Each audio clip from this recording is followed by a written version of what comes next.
for those who survived the Middle Passage, they still had more horrors to face them. They now had to go on the auction block to be sold.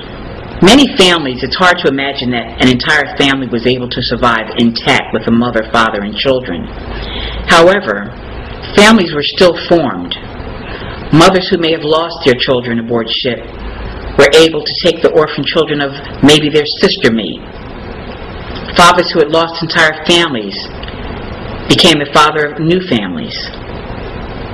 So no one was left alone. These children and parents bonded during that voyage. Following the voyage, they were given just a little time maybe to rest, because they had to be prepared for the auction block. They were cleaned up. Palm oil was put all over their bodies to make them look healthy. Their hair was shaved so that they would get rid of any, mites or anything that they may have. Then they would be put on the auction block. Every orifice of their body was checked. Their mouths were held open as they looked inside their mouths for, decay in their teeth. They would look in their ears. They were made to bend over.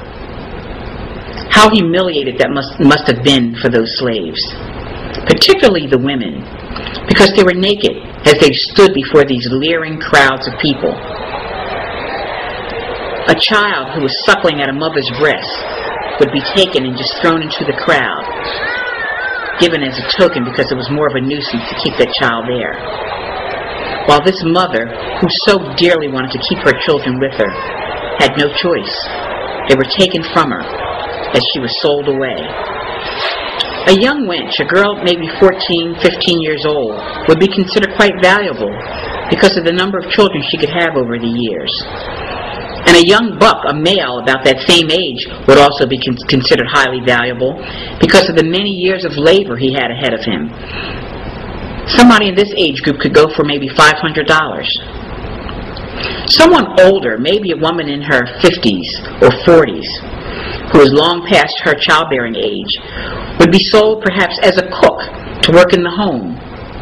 She might go for maybe $350. A man that age could be a butler.